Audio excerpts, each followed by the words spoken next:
What's up, YouTubers? This is Gripst for Gripst.com, and I'm making a special request video. We had a request from Mizuki Norito to make a turbo shorthanded sit-and-go video. And so what I did on Thursday night was look around the lobby for some low stakes action, found me a $5, a $10, and a $20 shorthanded sit-and-go. And I also found a $3 double heads up turbo sit and go. So I can't promise too much because I know that I don't play as best as I could have played in these sit and goes, partially given to the fact of the fast structure doesn't really allow for a lot of play in sit and goes. But the good news is I did have a lot of fun playing these sit and goes. I think you'll also have a lot of fun watching them. So in the heads-up match, I noticed that when this guy raised the button, he liked to follow through with a lot of pressure. I think he bets small on the flop and then overbets the turn before. So this time he just overbets the flop, and I'm just gonna, play coy and pretend like I don't have anything, and just trap his face off. A $3, a $5, a $10, and a $20. And the $3 is a heads-up double shootout.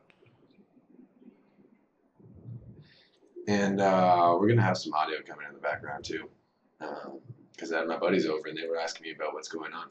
So again, I mean, with the ace-queen there, I check again. I'll let him keep blasting, let him follow through with his bluff. Got the guy to put it really bad. Won the first match. Oh, not yet.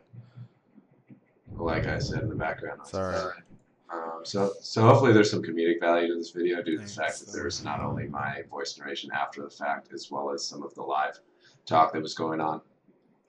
It's not going to be a huge strategy video. There will be some strategy mentioned, but I guess the word for this video is pretty sick.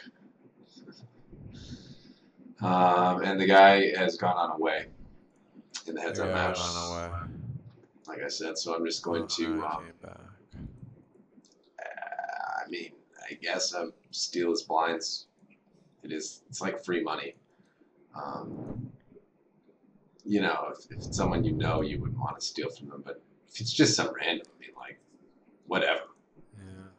Yeah. They should invest in better internet. It's their own fault for not being able to stay connected. I'm gonna probably win my first match. 15. Okay, so we flop top pair to queen 8. Gonna lead out, try to get called by pocket pairs, try to get called by worse eights, try to get called by flush draws, try to gather some information as to where we're at. This queen 3 is a pretty big cooler. Probably should have just chipped it in pre, but I didn't. Jack looks pretty irrelevant, so I'm going to bet again because I probably have the best hand, and when the club hits, that means about half the hands we were beating before now beat us, so try to just check it, show it down, minimize our investment. Yeah.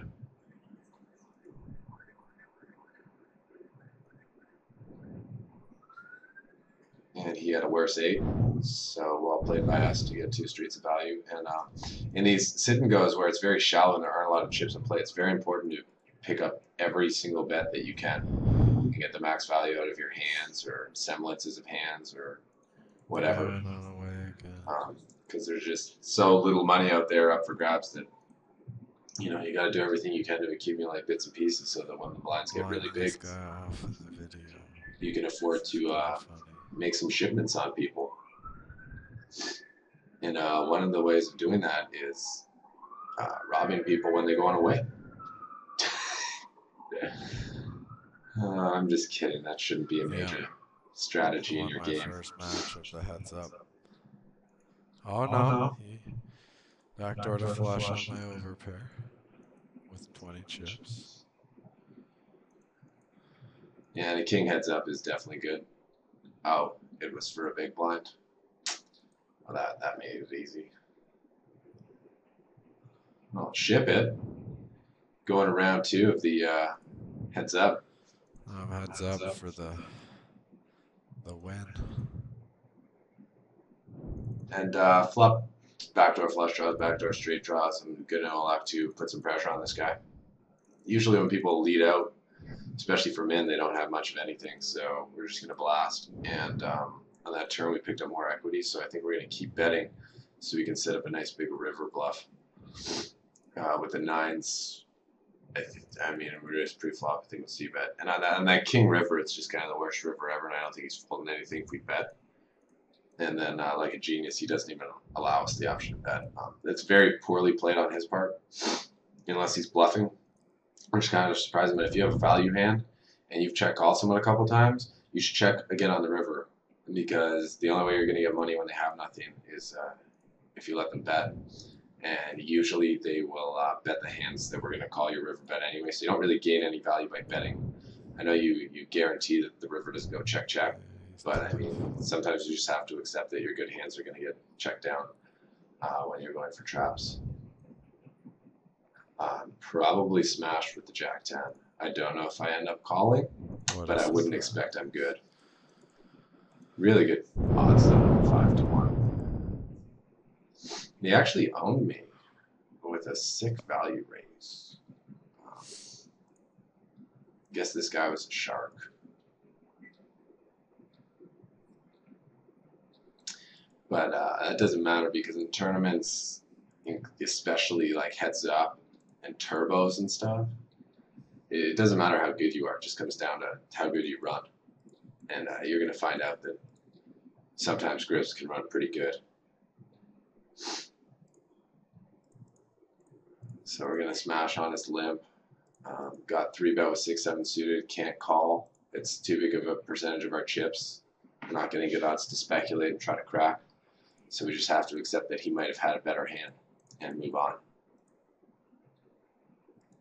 Just as the heads up, I'm also using my microphone today instead of my headset, so the video might not be as clear, but given that it's just a little freebie sample for you guys on YouTube, I hope you don't mind. This terrible call with 3-5. Once again, I'm just getting obliterated by this dude. He's just owning me real bad. But it's early, blinds are small. Don't matter. I can make a comeback. The main goal of this video is to show you guys that I'm not set on my ways. That if someone wants to see a video in a different format than what I normally produce, I'm willing to experiment and I'm willing to try. And my job as a teacher is to cater to my students' requests. And so, feel free, just keep on coming with the requests on the channel wall, and I will keep doing my best to accommodate those requests and give you what you are looking for so that you can take your poker game to the next level. This ace-9 was pretty sweet. When he snap called the flop, I knew that he had a smaller pair than me, or like a weak hand. Mainly, he did not have a king or a bigger pair. So I checked to get him to like bluff, put some money in the pot. And I think check calling and check calling's best, but I just said fuck it. The pot's big enough. I want to take what's in the middle and go for a double up. And yeah, he turned a boat. So that would qualify as a scam. Flopping trip twos would also qualify as a scam, but for him. Jack 7, if he checks, I should steal his pot. But I'm an idiot, so I don't. I mean, why would the guy check if he had a king or a queen? He'd probably bet it. So I definitely handed that one over on a silver platter, but since it's a small pot, no big deal. So I lost my big Sit-N-Go, $20 one. I think I have to win like all of the remaining Sit-N-Gos if I want to break even. But hey, could be done. Pair of sixes, 15 big blinds. I don't really want to raise and see a shitty flop. If I raise and get moved in, I'm still calling anyway because I have a pair heads up. So I just elected to go for the maximum fold equity and not give him a chance to put it in with something that would be live, like 2 over cards. Yeah, and I chip up like 10%, which is always good.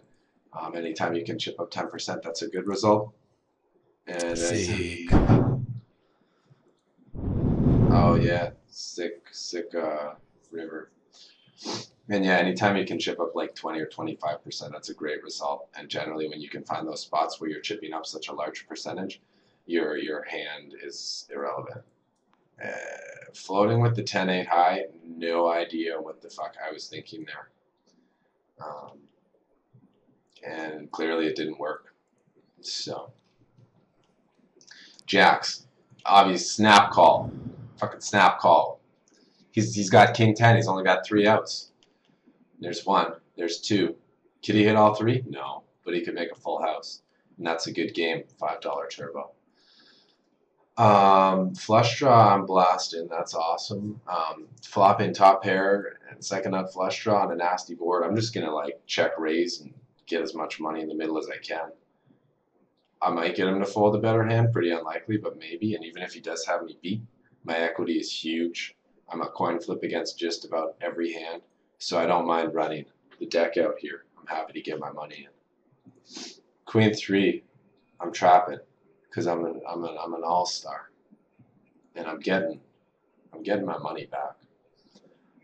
Yeah, the jacks against king 10, just it really shows that in these turbo tournaments, the structure's so shit and so fast, and the chips are so shallow, you just get forced into gambling. Like, he didn't do anything wrong by putting in with the king 10 there, and watch it, this Sit-N-Gos guy's going to go on super tilt and just hand me the tournament. Look at that scam. Flopping 2 pair on his top pair. Anyway, yeah, it goes so fast that it really just comes down to the cards, and you're forced into a lot of gambling and a lot of luck. So if, like, you're serious about poker, okay, we're going to smash this flop because it's a dry flop, and we raised pre-flop, so we got to take it down, and now we're just going to run him over because I think I remember he plays pretty weak. When I get a chip lead and a heads up Sit-N-Go, I like to put the pressure on. I like to lean on him.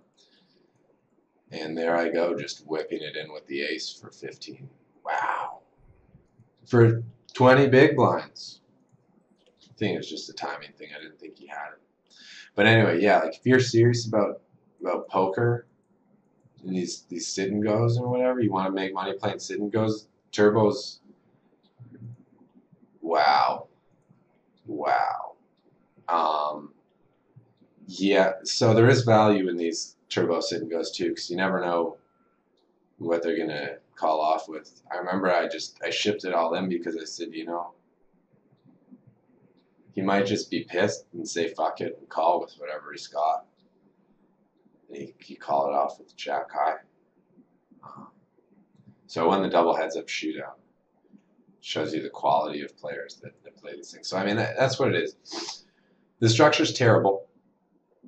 So you lose a lot of your edge, and then you don't get to do any deep stack play and really use your skill. I feel like this guy's enough chips. He could be raised folding. So I whip up one last steal. I just put the pressure on. But the fact that the structure is shit is countered by the fact that the players are also extremely terrible.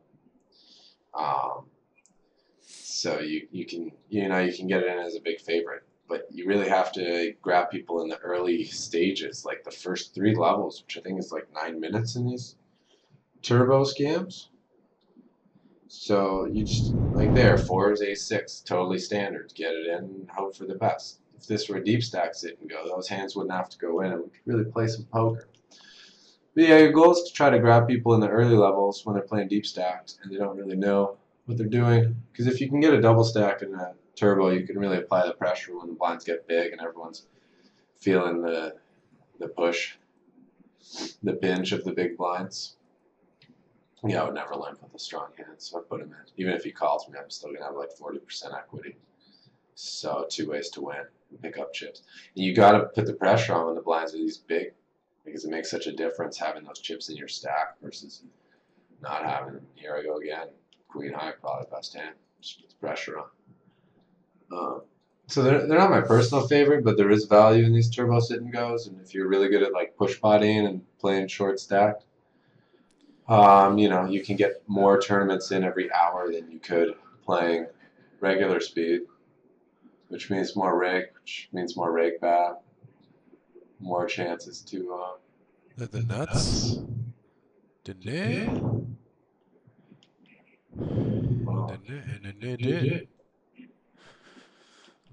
I don't know why I'm asking. 7-3 clearly is not the nuts. But yeah, I mean, you can get more games in. If you're really good at this push potting stuff, you can definitely have a big edge there. Uh, it's an easier form of poker to learn than playing deep stack play. A lot of online tournaments are also, pretty short stack turbo things, and if you're good at that, look at that skate. Aces, no good, buddy. Nines, just 4 of them, no big deal. So we got the king.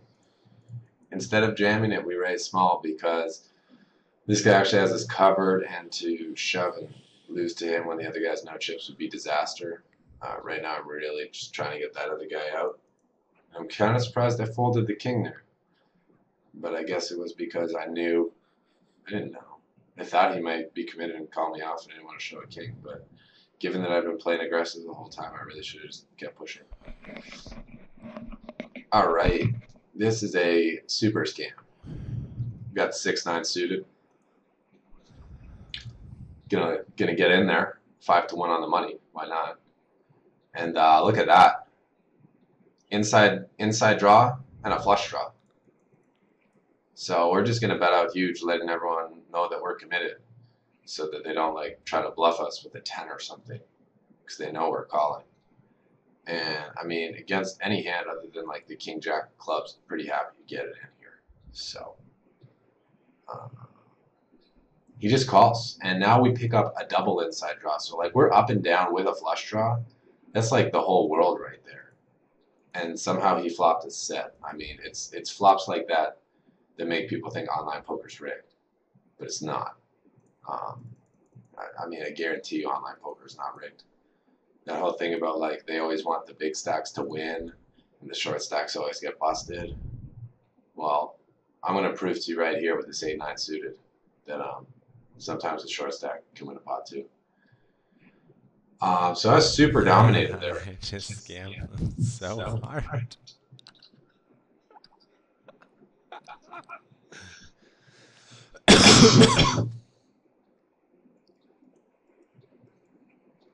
And we're heads up now. And yeah, I'm just gonna go ahead and win this tournament because, look at that. I got an ace-8 against ace-7. Fuck it, rigged. 10. Needed a 10. Yeah. The 8-9 suited was just, it was very unlikely someone's gonna pick up a hand. Even if I get called against most hands that are going to call me, I'm like 40% against like ace king and stuff. Somehow they found the worst 2 hands for me to be up against, the overpair, which I need to make my like straight flush or tubes against, and the better flush draw of my suit, so that was dead too. But you see, you can get it in bad and still win.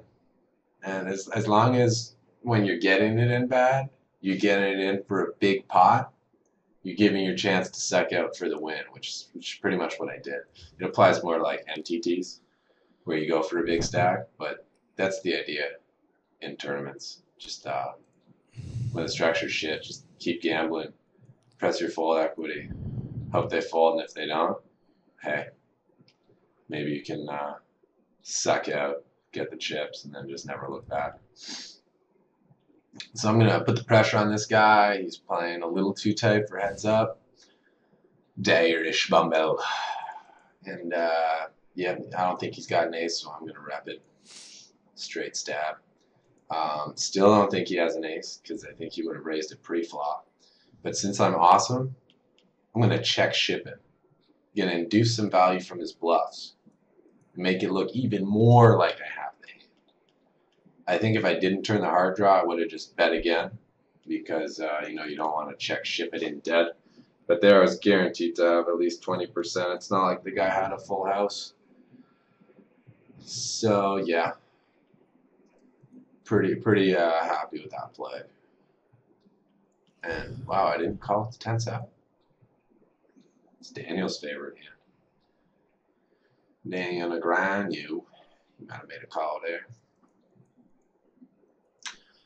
Alright, gonna give you the heads up. We're coming up on the end. Probably gonna bust him next hand. So yeah, I hope you enjoyed. watching this little video. I mean, it's just kind of me dicking around. But there is like a tiny bit of strategy involved. If you want to, he's got queen four. You see, they just put it in with anything. It's an easy game as long as you can hold up. But yeah, if you want strategy, I mean, I can do like non-turbo videos and I can actually play. But these turbo ones are just kind of a crapshoot. But if you're ever in the mood to gamble, there ain't much better than a low stakes turbo sit and go. So get your money up and get in there and gamble, and maybe you can get out with the money. This has been Grips for Grips.com. Get stacking.